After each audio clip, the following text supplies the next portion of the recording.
vale destacar que el concierto habla también de la temática de estar de paso, que es la suerte que tienen todos los inmigrantes del mundo y cómo estos inmigrantes conforman al mundo, digamos, ¿no?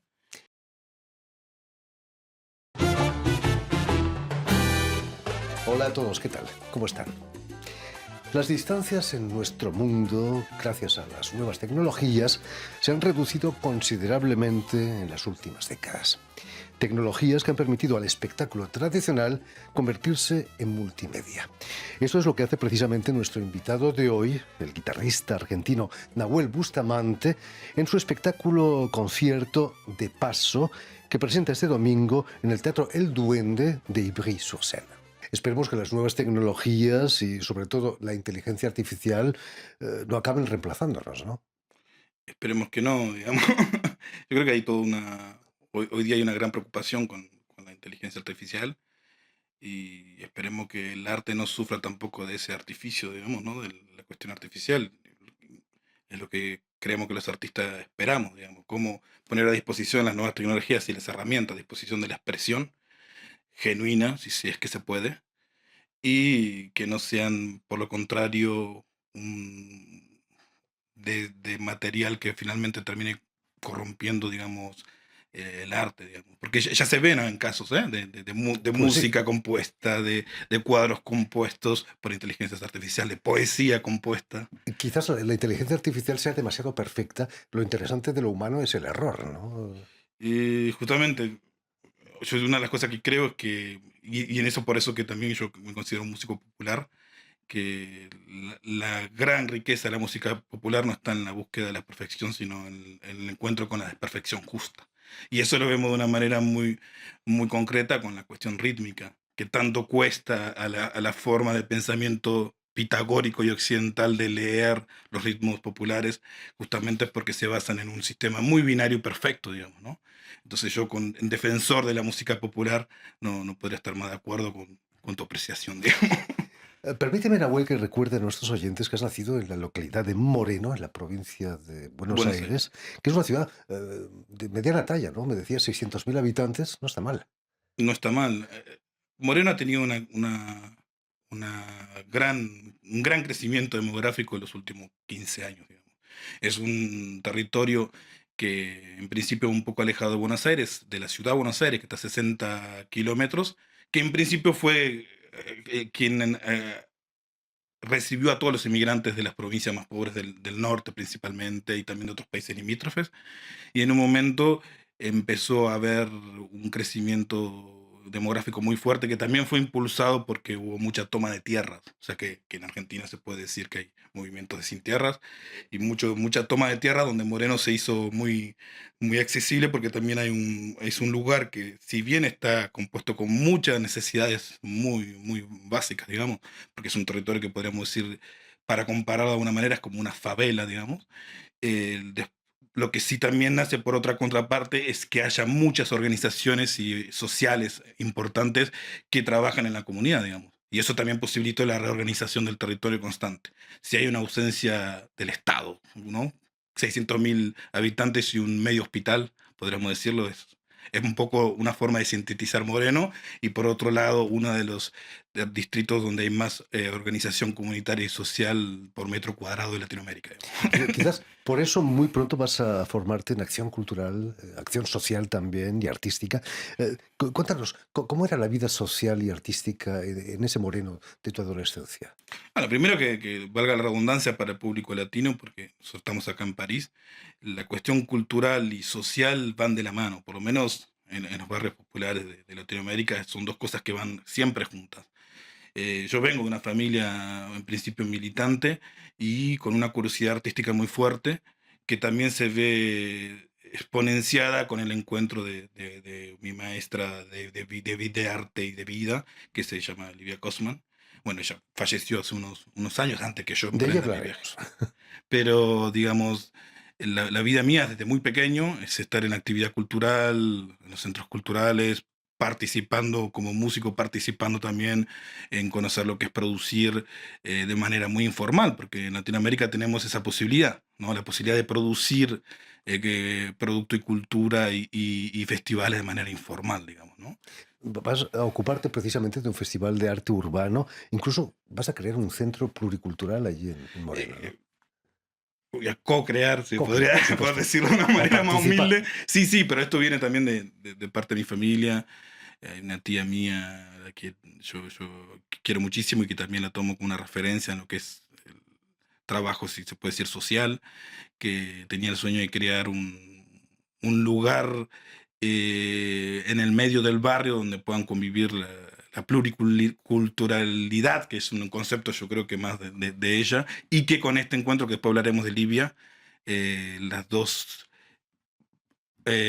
firman las bases, digamos, del Centro Cultural Catac, y yo en ese tiempo estaba también muy con Livia y con Silvia, entonces instalamos lo que serían las bases de algo que hoy ya tiene cierta trayectoria, ¿no? Háblanos de Livia Copman. ¿De qué modo influyó en tu carrera, en el hecho de haber venido a Francia? Quizás ella estuvo aquí en Francia exiliada, ¿no? Sí, ella fue exiliada por el último proceso de dictadura militar de la Argentina y escapó literalmente porque estuvo a un día o dos de no contar la historia, vamos a decirlo de esa forma, y luego de algún recorrido por Brasil y por Jerusalén, vino a Francia y estuvo casi 20 años, y luego cuando regresó a la Argentina, por medio de que ella hace contacto con un lugar donde trabajaba justamente esta tía, nos conocemos, yo tenía 12 años, estaba en un momento muy difícil de mi vida, y ella empezó a impulsarme en desarrollar lo que yo ya había comenzado con una especie de intuición de la música a un principio. Imagino que te contaba sus aventuras en Francia, su paso por el Théâtre du Soleil, por ejemplo. Sí, para nosotros era yo vengo a aclarar que vengo de una familia un poco militante, era una dicotomía entre el niño que fantasea con el mundo y el niño que tiene cierta conciencia de clase precoz y también lo toma un poco como la casa, ¿no? Del europeo, digamos, ¿no? Pero sí, en cuanto a lo que Livia me traía, en cuanto al material artístico, cabe destacar que fue hace casi 20 años, más de 20 años, no teníamos la posibilidad del internet y entonces ella, por ejemplo, fue quien me acercó un montón de material que yo no podría haber en ese momento ni escuchado ni visto. Y entonces eso yo creo que creó un imaginario y un mundo en mí.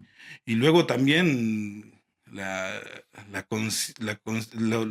cuestión del teatro, ¿no? Cuando hablamos del Teatro Soleil, Livia fue en algún momento la liberadora de voz del Teatro Soleil porque ella venía de una formación de una gran escuela de liberación de la voz que es el Roy Art.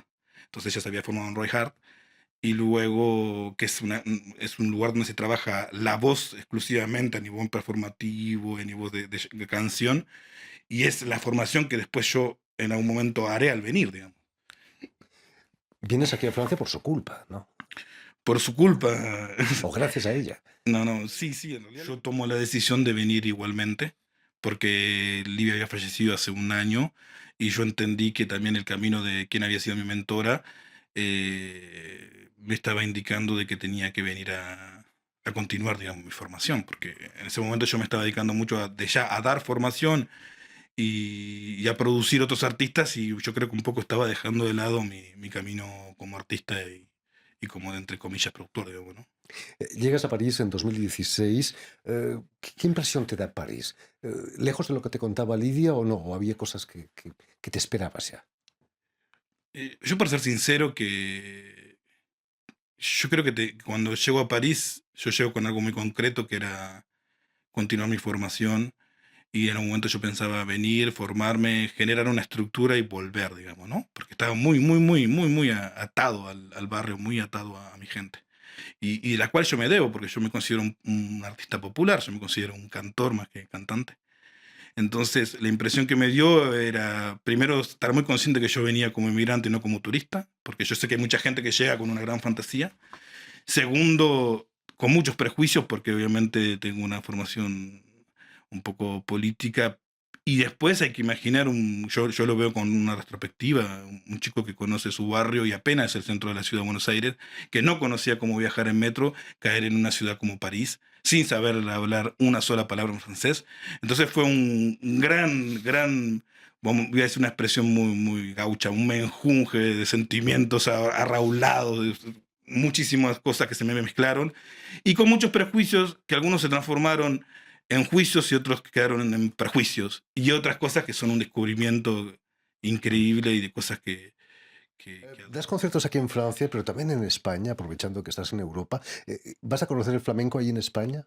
es que en realidad yo me considero un músico flamenco mestizo por una cuestión de mucho respeto sobre todo a la España, a realidad andaluza, ¿no? Al pueblo andaluz, con mucho respeto porque yo soy folclorista también en cuanto a la música argentina y sé que tenemos matices muy pequeños, pero son muy importantes. Yo descubro en todo caso la sonoridad a través de Livia, porque ella decía que cuando yo improvisaba en la guitarra tenía alguna tendencia flamenca.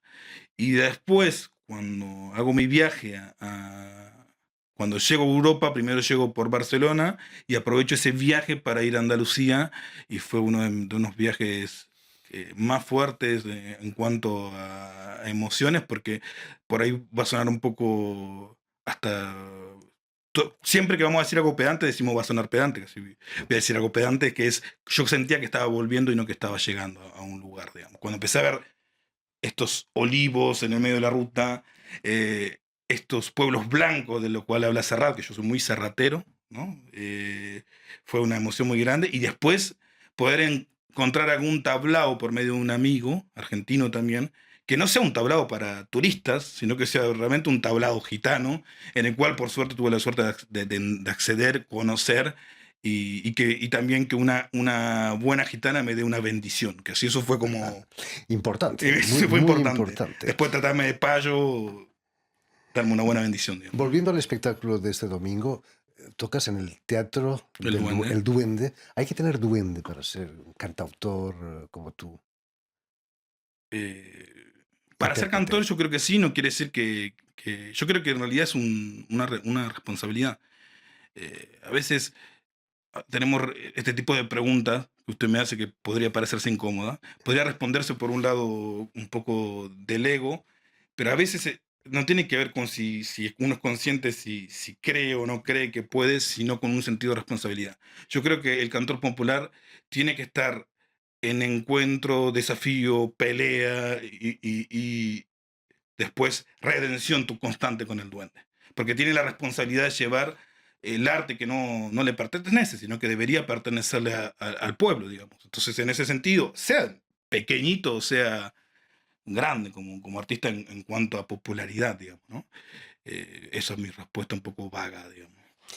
El concierto lo has bautizado de paso.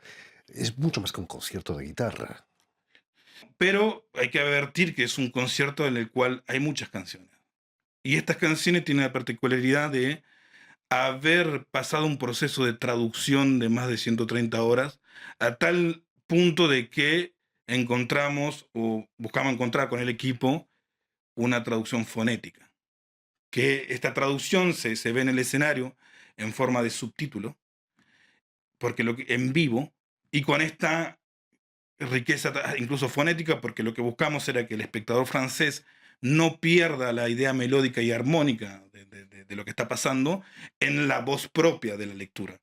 Entonces, este es un dispositivo donde el cual encontramos, y voy a venir a tu presentación, que es poner a disposición ciertas tecnologías que hoy están un poco más cercanas, porque antes estaban muy lejanas a nivel de recursos, digamos, ¿no? Vamos a decirlo de esa manera. Entonces nosotros usamos un dispositivo que es un Tulol, donde proyectamos de manera holográfica los subtítulos, y eso le da la impresión al espectador de que es vamos a decir, como una suerte de pantalla o de film, ¿no? Entonces, tenemos por ese lado las canciones que tienen un subtítulo, después tenemos escenas que también siguen con una complementación de ciertos cortometrajes y trabajo audiovisual que pusimos a disposición, donde hay instrumentales, por ejemplo. eh, Donde esos instrumentales van un poco desde el folclore mestizo hasta el flamenco mestizo, y estas canciones que pasan por diferentes registros de géneros latinoamericanos.